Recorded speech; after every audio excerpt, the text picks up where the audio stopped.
Hello, Reese here. You know, one of the questions I've been asked the most over the years in regards to lucid dreaming is, what's the point?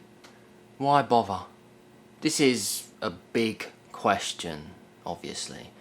It's not one I can answer concisely, and so because of the inevitably long drawn out answer it will elicit, I've usually avoided answering it. But today I'd like to change that. Today I want to explain to you in depth what lucid dreaming can do for you, for us as a species, because don't be fooled by what you see out there in the mainstream media. You know, they talk about lucid dreaming in a fairly naive, ignorant way.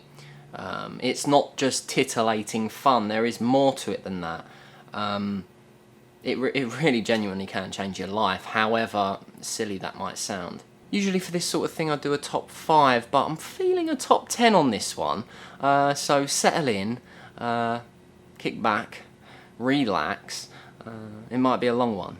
In at number 10 we have preparing and practicing for waking life.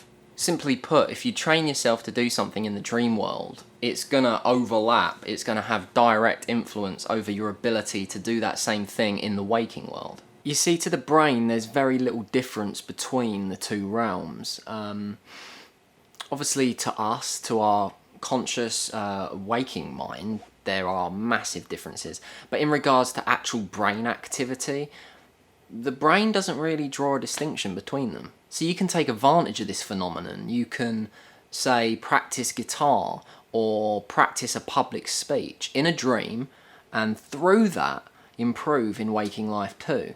There's even claims of a man who learnt to snowboard without the bindings on, which is really hard, nigh on impossible from what I hear, through lucid dreaming alone. Hard to believe, right? But supposedly there are a lot of people that have corroborated this. Although keep in mind that research has shown us that practicing in waking life does seem to be a little more effective, comparatively speaking. But if you're striving towards mastering a skill, you might as well practice in both realms at every opportunity. In at number 9 we have solving the unresolved.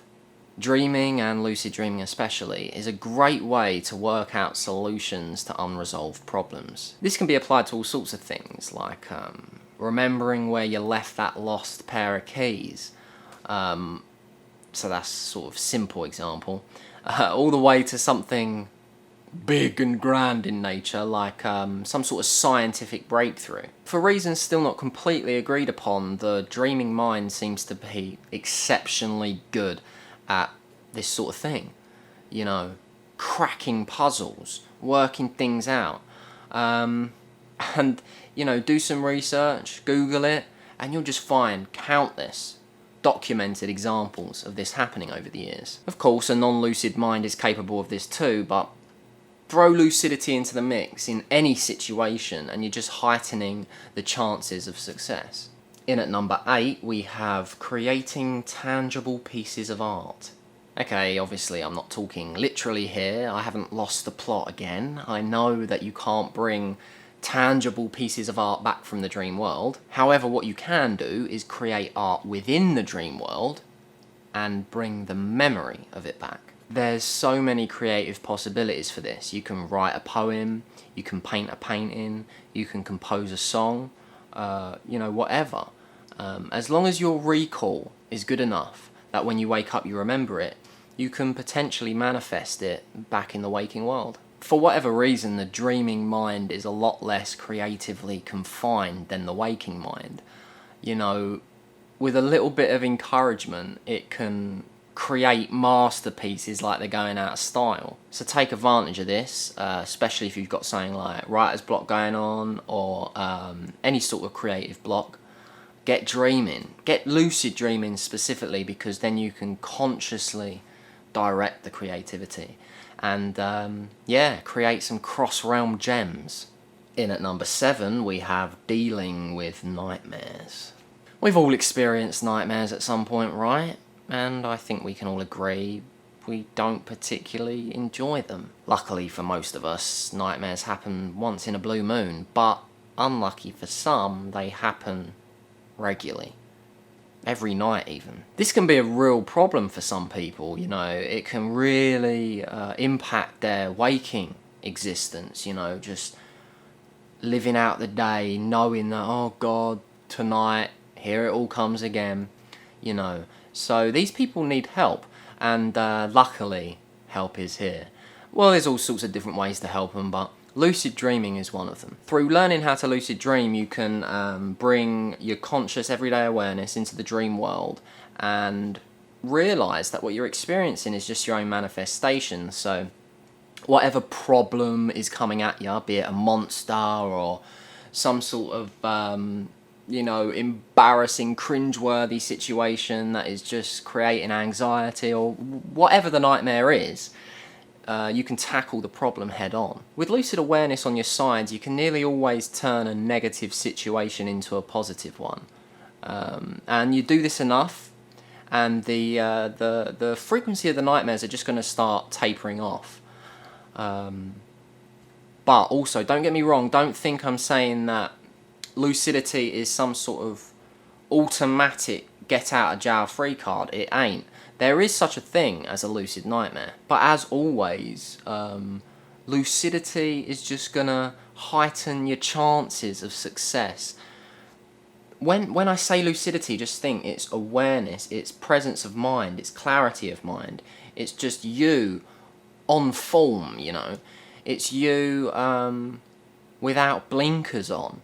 So whenever you're in that sort of state of mind, you're present, you're calm, you're focused, you're aware, you know. It's inevitable that whatever you're aiming to do is suddenly, you know, the chances of it succeeding increase dramatically. And this obviously applies to more than just the dream state, but I'll go into that in a moment. In at number 6, we have helping the disabled. This is going to sound overly dramatic, but it's the truth. So I'm just gonna put it in this really blunt way. Imagine if you couldn't walk and you were told that for a large chunk of each day you could. Imagine that you couldn't see, and that for a large chunk of each day you could. This really is the reality with lucid dreaming. You know, a lucid dream can be just as vivid, if not more vivid, than waking life. This is fact, okay? It's subjective fact because, you know, I can't show you my lucid dreams, but I promise you, when I lucid dream, at least when it's like, you know, up the layers, and it's a proper lucid dream, you know, it is vivid as it gets. Keeping that in mind, you can live out a second life in a lucid dream almost, you know. It's strange to put it like that, but you really can. And so because of that, why aren't more disabled people being taught how to lucid dream? It's absolutely beyond me why this isn't some sort of mandatory teaching. This is the straight up reality of the situation here, right? A disabled person can learn how to lucid dream and have access to functioning dream body every night. Potentially every night. Depends how good you get at lucid dreaming. But you know, it's more than realistic to achieve 1 or 2 lucid dreams a week. More than realistic. So imagine that. Imagine that for a disabled person having access to that. It's just amazing. It really is amazing. And this is a perfect example of what I was talking about earlier when I said lucid dreaming really can change lives. In at number 5, we have improving your senses. As I've touched on a few times now, there's massive crossover between the dream world and the waking world. So expectedly, by learning how to become lucid in a dream, you've potentially learned how to become lucid in waking life too. In other words, the more you hone your lucid dreaming skills, the more alert your senses become in waking life. Your memory improves, your experiences become more vibrant, you become acutely aware of being alive. You work with one, you work with the other. You know, there is this massive overlap between the two realms that just means that there is no reason why you should not master this other part of your life, because it is beneficial to this one too. And this overlap is a two-way thing. It's not just dreams to waking life, it's also waking life to dreams. So you might not be a lucid dreamer, but say you meditate a lot in waking life and you're raising your awareness, you're raising your lucidity, your clarity of mind in waking life, that is also going to start overlapping into the dream world. So yeah, it's just one big thing, isn't it, really? It's just one big continuous experience. And even though there are differences between the two realms, there are a lot of similarities too. So for anyone that dreams dead, I highly encourage them to stop doing that, because you can become a fuller person in this realm too, through lucid dreaming. So keep that in mind next time someone claims that there's no meaning to dreams, there's no reason to bother pursuing lucidity, it's all just meh. Well, it ain't. There is so much meaning, there is so much purpose, and hopefully all this is explaining that to you. In at number 4, we have conscious wish fulfillment. Old Freud, he loved banging on about wish fulfillment. He thought that every dream was wish fulfillment. He thought every dream was also some sort of sexual desire manifesting itself. Anyway, the guy liked to simplify things, and whilst I don't really agree with the way he thinks, or thought rather, there is an element of truth to most of the things he says. One example of this is wish fulfillment. Not all dreams are wish fulfillment, but a lot of them are, no doubt. But where's the fun in fulfilling a wish without your conscious mind being there to experience it? Well, I suppose you're still enjoying it on some level, right? But trust me, it's much more fun when you are there. Just trust me on this one. With lucid dreaming, you can push your everyday consciousness into the dream world, and you can direct it wherever you please. So if there's a place you've always wanted to visit, you can do that. If there's a person you've always wanted to meet, you can do that. Whatever wish you want to fulfill, you can do it in a lucid dream. You can also do it in a dream, but you ain't going to be there to experience it. In at number 3, we have a tool for psychological and spiritual growth. When you dream, you're quite literally exploring yourself. And so with that comes great potential to grow as a person. So if you get into the habit of just probing the dream world more, asking dream characters, what part of me do you represent? If you get into the habit of, writing your dreams down, deciphering them upon awakening, if you do all this stuff, you're going to start learning about yourself. You're going to start learning about your triggers, your motivations. You're going to learn about what sort of forces are driving you in life. You're going to learn about yourself in a big, big way. And I mean, who would not want to do that? I would and do, and know many others that do too. And I would highly recommend you do the same. Of course, you can learn and evaluate from your normal dreams too, don't get me wrong. Both are just as important as one another. You learn different things from different states. It's just like waking life. You don't want to be continually lucid and switched on in waking life. Sometimes you want to mong out, sometimes you want to switch off, and that's fine too.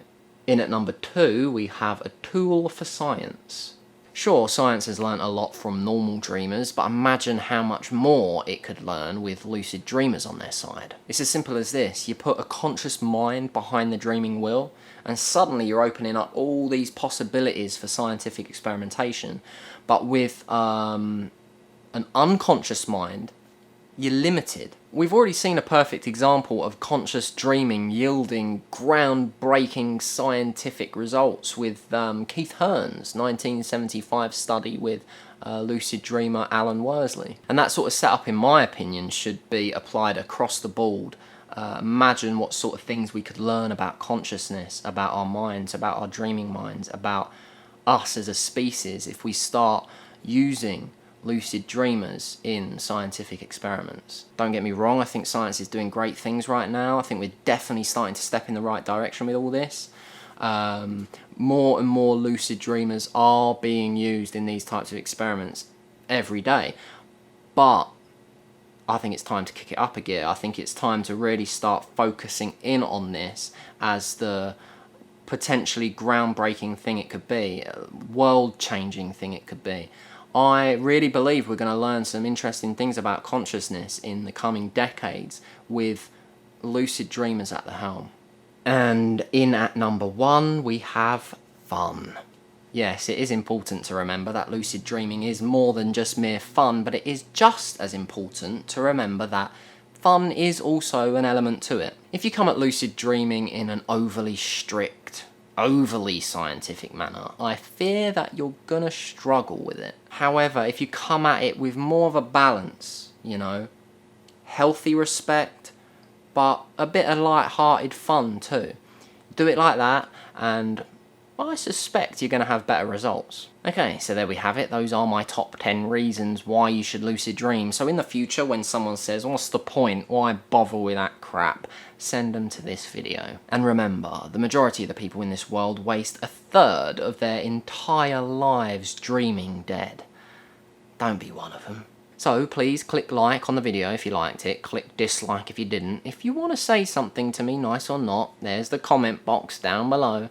Share the video if you want to share, and if you fancy subscribing, you should do that too.